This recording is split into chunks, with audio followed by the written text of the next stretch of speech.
We're going to flip back to some of the earlier games in the week, talk about those, because there was a massive game on Thursday night. I don't think I've been as compelled to a game, like sitting along watching as a neutral as I was, and the care factor that I had for that game was just enormous. The way that Richmond played, it was inspiring. What did you think of the game? Has there ever been a bigger upset in the home and away season than there was on Thursday night when Carlton bottled it against Richmond? The Tigers were paying... Say that again.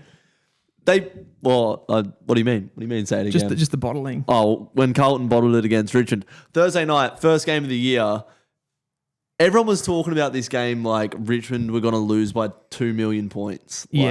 Do you think that played into the psychology of Carlton a little bit? 100%. They had nothing to gain from this game. It was win it by 10, 15 goals. Yeah. Or if you win it by 5 goals, people would have said you've beaten no one. Mm-hmm. If you win it by 100 points, everyone says, well, that's what you should have done. Yeah. And then the other side of the coin is you can lose the game, which they did, and then it's completely embarrassing. Yeah. Well, I think it is the psychological part of it that Carlton probably turned up and underestimated Richmond and sort of chalked it up as 4 points because they got out to that early lead. And then for me, that is the part that makes it a bottle. Yeah. And really does make it a shocking loss for them. The fact that they actually had the game, they had the game won. Richmond weren't going to do anything meaningful if they had to just put their foot on the throat. But it shows you how hard momentum is to wrestle in football. Richmond just kept chasing. They've hunted more. They've wanted it more. And as much as, Cripper and those mids were trying to get the ball back on their terms, it was just, I don't know, the Tiger Army overwhelmed them in the end. Yeah. And I think you're talking about Adam Uze as a coach. Richmond is sort of like a newborn football club after the premierships, obviously. They've been a massively successful club. Getting those draftees in, Harry Armstrong plays, Sam Lawler plays, Luke Traynor plays. I feel like that win as a connection piece for the fans and those players, they're going to be so much more behind them. A reference. Off the back of that win. Yeah, people aren't going to forget that game. Fans aren't going to forget that game. And I feel like Adam Uze as a coach and Richmond as a football club kind of needed that sort of a performance because the last couple of years, there just hasn't really been anything to hang your hat on. And that 2024 draft was where they really... that signed off on the rebuild, right? Yeah. Because you didn't really know what they were doing exactly. Were they coming or going? They got Taranto Hopper, all of that sort of stuff. And that was actually the performance that starts the new Richmond. What did you think of Sam Lawler's performance?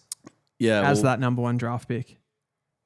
Yeah, Sam Lawler, his ability to just be able to identify space and know when to hold on to the ball, draw the defender, and then release his teammates into better positions. I think you're absolutely spot on. And I think one of the things that's scary about Sam Lawler's performance from Thursday night, I don't think he even did anything in that game that he's really renowned for. Yeah.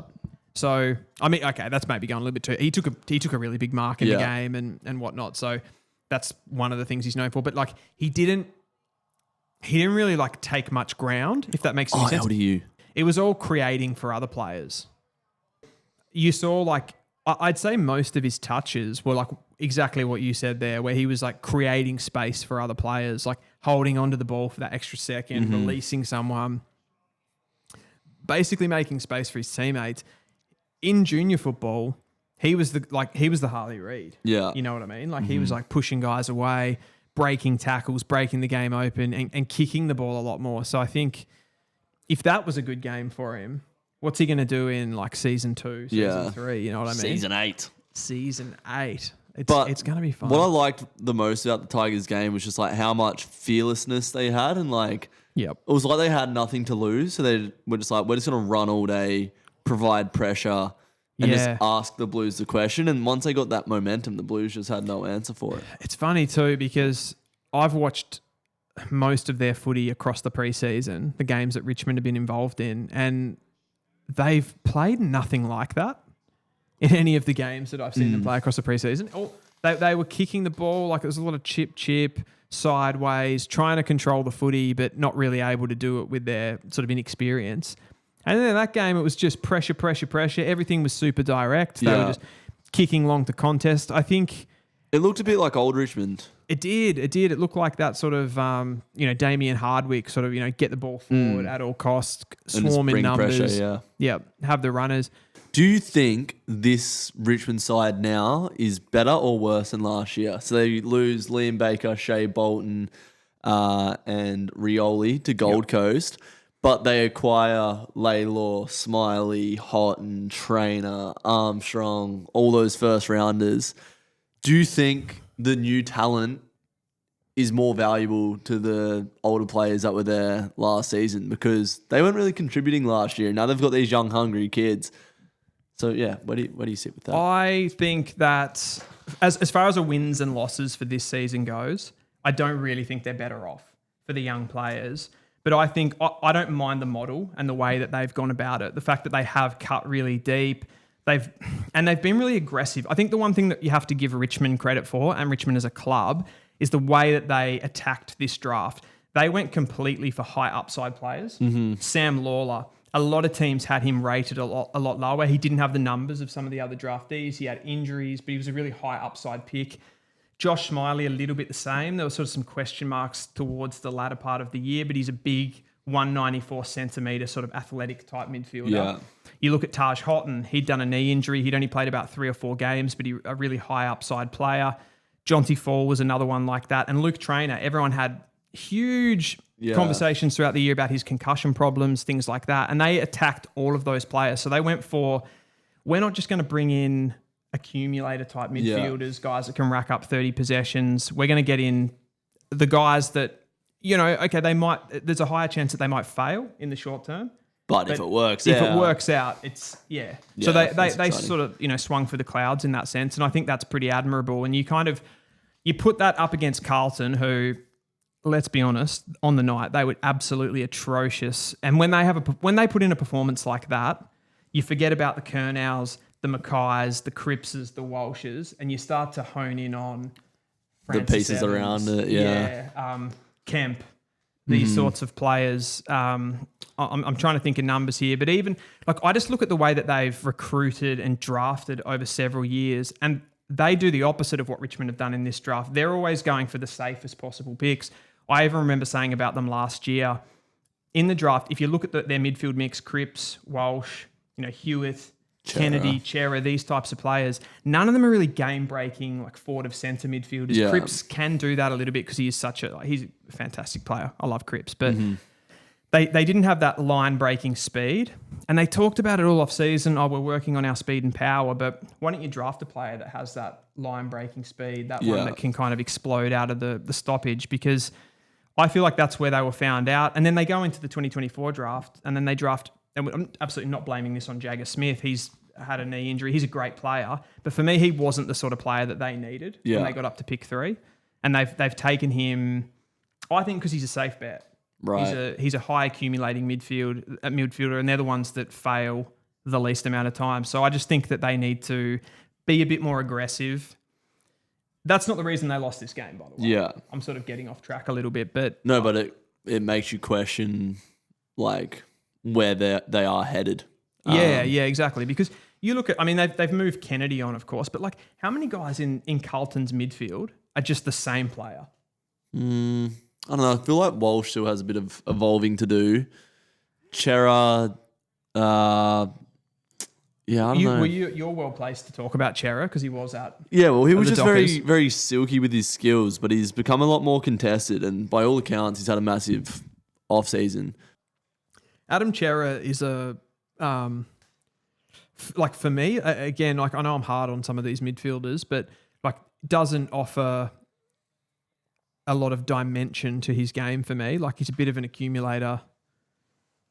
It was best and fairest at Carlton a couple of years ago, though.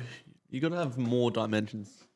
I don't know. There's more that goes into it than just Yeah, but what if honestly, what a tackle and this Jamie is what Elliott. I was talking about off the top with the Carlton recruiting. It's fine. They recruited Adam Chera. He's a good player. They recruited Sam Walsh, number 1 draft pick. He's a good player. Where's the balance of that midfield overall in the wider discussion? They recruited not Elijah Hewitt. What's his name? George Hewitt. They recruited Elijah Hollins.